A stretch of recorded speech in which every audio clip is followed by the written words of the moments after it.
I'm not your average American. Niggas see me and they swear that they see me. They do it like my name is Manson American. It's not a ritual, but I go dig in my dinner just so we can pull up and bury them. They in the trap and I'm whipping no fish scale. Got my water that Hollywood. Alright guys, it has been quite some time since our last video. Obviously, Worlds has concluded. I hope you guys like my new introduction. I'm not gonna lie, I used the CapCut template. I'm not like super intricate when it comes to knowing how to use these kind of softwares, right? I'm just not there yet. But regardless, I figured that it'd be a good idea to just kind of recap my 2024 IPF World Championships performance, right? And then I'm just going to go lift from lift to lift, all my attempts, just some of the nuances and technicalities behind the decisions that we made as a team, as well as how I was operating mentally during the meet, right? As well as leading into the meet and then how I feel after the meet, right? So I don't know how I'm going to do this, but I have the raw videos here, so I'm going to be recording while I'm watching the raw videos, right? So let me see. I don't think I'm going to use like the cool edits. I think I'm just going to use, let me see. They should be here somewhere.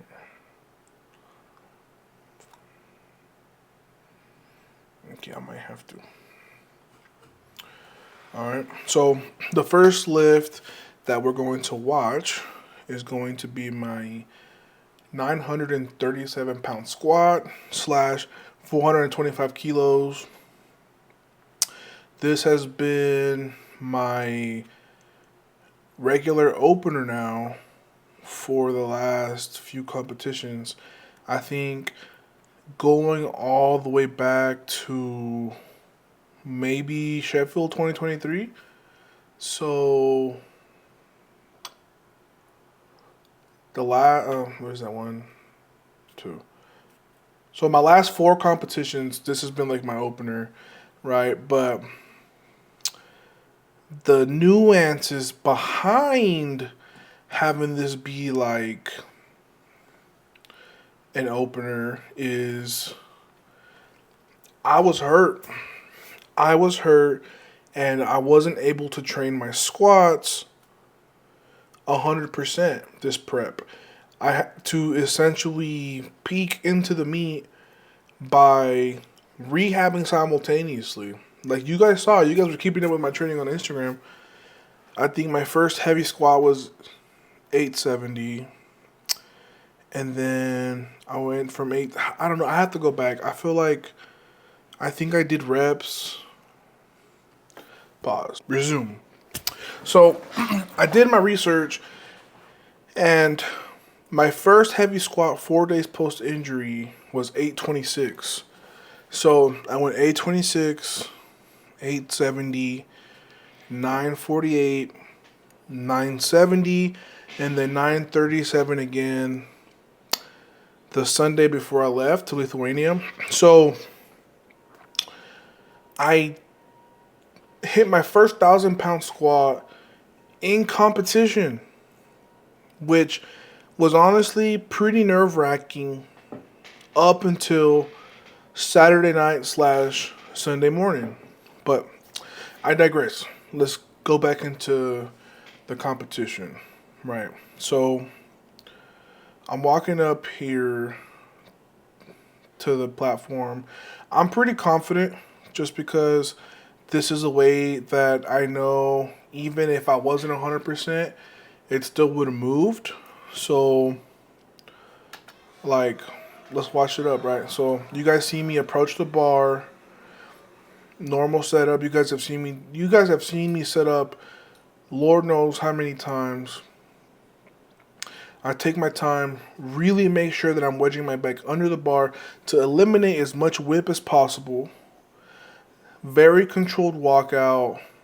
I have to make sure I'm fully composed before the ref tells me to squat. Make sure I go as low as I possibly can. Wait for the rack command. Easy peasy, right? So this 937 actually felt pretty comfortable. But like I said, it's very difficult making a normal decision when you're under unconventional circumstances. And the game plan was essentially to take 2 squats, go into bench with a pretty substantial lead, skip the third to avoid. We knew that if I could hit 1,000 on the second, that as long as I hit my attempts for the rest of the meet, I wasn't in a situation where I needed to go all out, right? So in hindsight, I'm pretty sure I could have taken the third squat. I'm pretty sure I had about another 15 kilos, right? But let's watch our second attempt. I'm getting ahead of myself here. I think this one would be next. All right. So at this point, I am getting a little bit more amped up because it is 1,003 pounds. This is serious weight.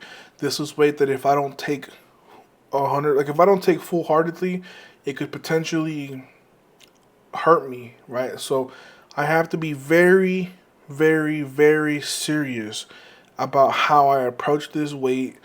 Like everything has to be even more perfect than it already was for the opener, right? Put my index finger on the ring. Make sure that the bar is in a nice and even position on my back. Get my legs under me so I can start exerting force upward. Honestly, this was probably one of the best walkouts I've ever had with 1,000 plus. Deep breath, brace, hit depth, wait for the rack command. The spotters will take you in. Boom. Easy peasy, right? Very nice 1,000-pound squat. So by this time, after this, I'm having a conversation with Matt and Joey, as well as Susie, and the conversation that we're having is essentially, do we take the third, right? And I was confident enough in my abilities to know that I wasn't going to miss a single lift moving forward, that I didn't really want to take any... I didn't want to deviate from the plan. The plan was 2 squats, so... Like, we were like, okay. Joey was like, are you sure you're not going to regret this later on? I'm like, no, like, I'm good. I'm going to hit my benches. I'm going to hit my deads. Like, this is easy peasy. So, nothing really too much there.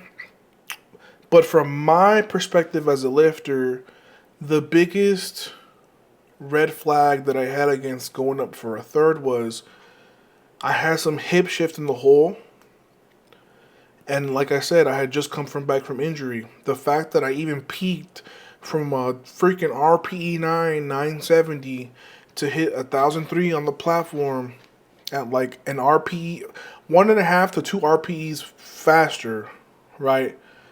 That was a big win for me. I didn't feel comfortable pushing the envelope. So at this point, I'm like, hitting 1,000, walking away with 2 squats, big W. I was okay moving on to bench after that. All right, now let's talk about bench. So bench was honestly pretty easy. Let me see. I opened up with... Let me see.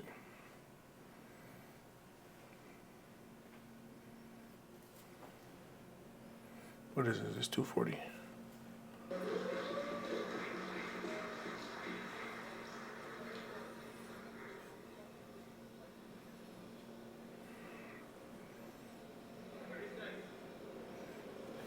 Yeah, I think this was 240.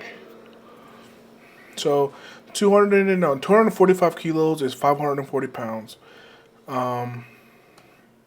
So going into this meet, I was actually thinking about doing self handoffs because that's what I've been doing in training all this time. It was just the most consistent way for me to develop, like, how do I say this? Like, it was the simplest way for me to create consistent variables, right? So then, but whenever I squat, it does have a tendency of fatiguing my shoulders and like elbows and biceps, which are very important when it comes to benching, right? So then, just kind of warming up, I was like, you know what, like, it was like game time decision. I'm just gonna ask these guys for a handoff, right? And the guy did a decent job. Not the best handoffs, but definitely by far not the worst, right? So opened up with 540, felt decent. Now, if you guys saw my hips move there, it's because I almost jumped the press command. And if you've been powerlifting for a long time, you know never, ever, ever, ever, ever jump the press command. Automatic red light, lift, there's no bueno. But fortunately, I was still in there cognitively, mentally. I was in there and I refrained from actually pressing with the bar. So my hips moved. The bar did not move until after the ref said press. So very lucky, very fortunate. Always keep your ears peeled. And then you can hear Joey in the background telling me to hold it because that's what kind of nipped our cheeks at Sheffield. I hit 606, but I was so like hyped that I racked it early. Missed the lift on technicality. So that was obviously one of the biggest things that we were working on these last few weeks and something that we're going to continue to work on. So as you guys saw, 540s in the bags. So now we jump to 562. So this is a 10 kilo jump, 255 kilos.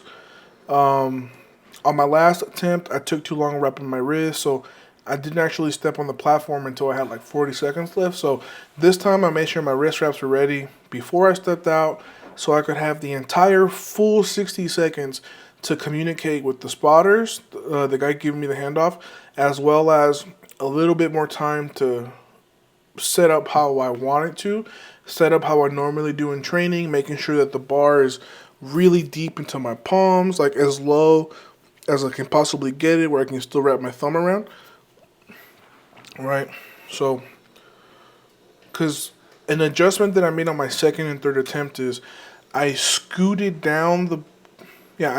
away from the bar maybe like 2 to 3 inches. So that way, whenever the spotter gave me the handoff, I would have a lot more distance from the rack. So if I needed to really hit that J curve, the chance of me hitting the rack was like almost zero. This move probably just as good as my opener, I feel, just because I was able to set up a lot more comfortably to how I did in training. I was able to comfortably talk to the spotter. The bar was in a much better position in my hands, and I just felt a lot more in control and a lot more powerful coming off the chest, right? And then now moving on to our third attempt, I think we jumped 7.5 kilos from 255 to 262.5, which is around 578 pounds if I'm not mistaken. So same thing, I walk out there, talk to the guy. I tell him the exact same thing I told him on my second.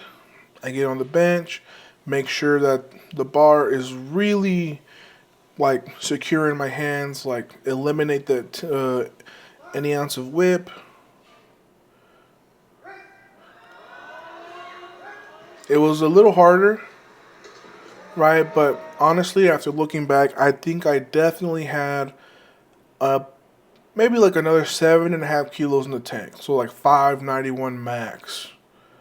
Maybe even 595, which is honestly a really good spot to be, considering that I am 15 to 16 pounds lighter than I was at Sheffield, right? So my heaviest bench ever was 617, but I'm pretty sure I was rocking around like 405, 410 at the time. So, you know, bench is going to come back slowly, sure and surely. So we get to walk away from here with 3 for 3, 9 for 9, perfect execution across the board on bench. We're in literally perfect position here because by this time, I think I out squatted Timur by 25 kilos, and now I've out benched him by 7.5. So we're going into deadlifts with what is that, 25 plus 7.5, 32.5 kilos on the subtotal over, right? And I think he opened up 20 kilos heavier than I did, but I mean, like, that didn't really matter. And we'll talk about why his heavier opener and heavier attempts didn't really do much into the competition, right? Because in competitions like this, it's about position. What can you do and how can you do it to essentially put yourself in an advantageous position, right? So first, deadlift, 365 pounds. But I guess we can kind of talk about how I was feeling in between these attempts, right? So after squats, I only took 2 squats, which I think it was smart because it gave me extra time to warm up. It gave me a little bit more time to eat a little bit more food. So I was able to kind of pace myself a little bit more comfortably. However, right, so then I was feeling a little bit of tightness and cramping going into bench, but I think that was just because we immediately had to start warming up as soon as I was done with squats. IPF Worlds was a very fast-paced meet. Yes, we did have 2 more lifters than we were supposed to, but they cut the rest time from 10 minutes to 6. So really, there wasn't any an advantage. There was zero advantage. Like, what's the point of cutting the rest time if the flights are going to be like 1 minute longer, if that? Because some of these guys are taking the same weight on their attempts. So there's no time spent while the spotters are changing weight. Like, it's literally the exact same. So, like, do what you will with that, right? It's very nuanced. So going into deads, I was actually feeling pretty good, right? Because the hard part about these meets is sometimes it's very easy to get like mentally lost. Like, you lose your focus and you start to feel tired. Like, you start to dip, right? But going into deads, right after bench, I think I took like a third of a scoop of pre-workout, Transparent Labs, bulk, black, Cud Mega, shameless plug there. You guys do what you will with that. So just to kind of give myself a little bit more caffeine, and a decent baseline to finish the meet strong, right? Because going into deads, like, just being in this competition, in this matchup, in that moment, I felt like I was playing chess. I felt like my mental game and the strategy that me and my team had was just bulletproof. It was entirely dependent on my ability to execute, which is what I wanted. I wanted the competition to go exactly the way it did. It seemed close to the very end, but that's exactly what I wanted it to look like. And how did it end up with? A 50 pound total difference. So not as close as everybody thought, right? So let's get back to deadlifts. First attempt here, 365 kilos, 804, 20 kilos less than Timur, right? So while his heavier 20 kilo deadlift kind of erased a little bit of the room that we had coming into the subtotal, I'm just building my total. I'm taking an easy opener that's going to secure my meet. Right, I think this kind of left me at 1,000. So I was at 717.5 going into deads. This put me at 1,077.5. No.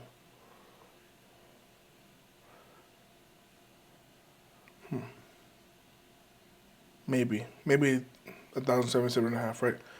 But regardless, we go up to 385, an easy 20 kilo difference. We did have some slight adjustments. We were going to open up with 360 and jump 380, but then we decided that it was better to go 365, 385 because by me pulling 385, this essentially erases Timur's like whatever game plan or advantage that they thought they were going to get out of deadlifts. We're essentially taking that card away with this second deadlift. This second deadlift pretty much sealed the nail. This was like essentially this deadlift set us up in position to win the meet, right? Now, if I miss my third, I think Timur just has to pull like I think 417 and a half, right? Well, actually, I don't even think he would have got that. He couldn't get 415. So I think it's fair to say this deadlift essentially put us right over what Timur's limit was. I think on the day, had he played it a little smarter, I think his top end on deadlift was 410.5, 411. I don't think anything else would have really been there, right? He tried 415, which was 4.5 more kilos than what I just said, and it was just enough to make his pull like unpassable. So I think maybe he drops 4 kilos, 8 to 9 pounds, and that could be enough to kind of be the game changer. But I digress. So 848 on the second. At this time, my mind is literally, I'm chilling. I'm just finishing strong. I'm the one breathing down on everybody's necks. I'm the one putting my foot down. So lock it in, crank the overhand, pull, hold, easy peasy. Easy peasy, right? And then originally we were thinking about going up to 400 kilos, to finish the day. I think 400 would have been like a nice consolation prize, but my team, we never gave Timur the benefit of the doubt. We were looking at him as a worthy adversary, which he is, a very strong fellow. So we could either go for 400, right, consolation lift, kind of like cherry on top, or we can just go up another 10, which is like a 98% confirmable lift, and just essentially like finish the competition. Like, this man is not pulling 430, 440 to essentially take away every card we've played up until this time. He's not. It's not there for him. Not yet. So we went up to 395, 870 pounds. I think this might have been the heaviest deadlift that I pulled in prep successfully. So very fitting. At this time, like, I just want to have a perfect day. That is my number one like thought that I'm having at this time. It's let's put this away. Let's show the world that we can execute, have a perfect day, perfect game plan, perfect lifting. So I pull it. It spins a little bit on me because I started bleeding in my overhand. But like I said, once that little movement was like done, that bar wasn't going anywhere. I probably could have gone up another 5, maybe 10. I think my grip would have started giving me trouble after 405, but smooth day all around.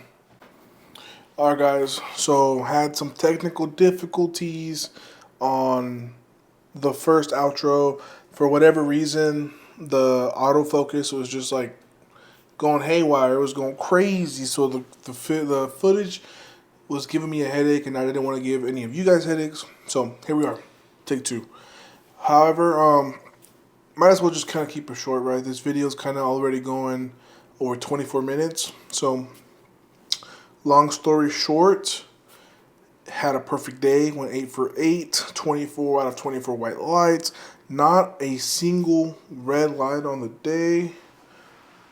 Got a net. got the knack, guys. Yep, had a perfect day, 24 for 24. Like, everything just literally went exactly as I envisioned it, which I think it kind of poses the question of the difference between being prepared and being ready, right? I think readiness is subjective. It's how you feel. You will never truly be ready, I think, but you can most definitely be prepared. And I was 110% prepared for every possible outcome on the day. Everything went exactly as I thought. Timur's attempts, my level of execution, top notch. And then just to kind of talk about like some post meet stuff. Obviously, I've been home for like 2 days now. I am excited to be home. It feels good to be home. I'm gonna take the rest of this week off. Excuse me. I'm gonna make it a point to simply try to relax and let my body just kind of reset a little bit, because that's something that I messed up on after Sheffield. I was so motivated after my loss that I just like went straight into training hard. And I think that's kind of what developed this little hill or hump of like little tweaks, one after another. Abdominal issue, got sick for like 2.5 weeks, and then my hamstring 5 weeks out from Worlds. So to kind of avoid all that, I'm gonna give myself some time away from the gym, away from heavy training, let my body kind of just get to 100%, right? If there's any little tweak or fatigue, I want it out of my system by the time we start training again on Monday. And I think you guys know what's next. January 26th, 2025, Sheffield, United Kingdom. That's what's next. I don't think I'm going to start like a Road to Sheffield series 7 months out, but you guys know what kind of energy we're going to be on. And that's literally my number one focus right now. Like in terms of like being competitive and as an athlete, it is, I don't want to miss a step. I don't want to lose any momentum. So I'm going to give myself this time off, and then I'm going to be back at it come Monday, because if I want to win against the group of guys that we have right now, it's going to take everything I could possibly ever muster. And it has to be damn near perfect. It has to be damn near 7 months of perfection, excellence. Like, I don't have a lot of room for error, but I'm not really upset with that. I wouldn't want it any other way, because, you know, high risk, high reward. But, alright guys, I'm going to go ahead and wrap up this video. I appreciate every single one of you guys for tuning in on every episode, everyone who subscribed. Like, if you guys watch to this is going to be like a 30+ minute video. If you guys stay to this part of the video, please let me know, because I don't normally do like content like this where I sit down and just talk straight without some kind of like gym stuff, right? But yeah, I figured this would be some kind of nice video to just really talk about the in-between and behind the scenes of my 2024 IPF World Championships. But, alright, this is your 4-time world champ signing off. I'll see you guys Monday.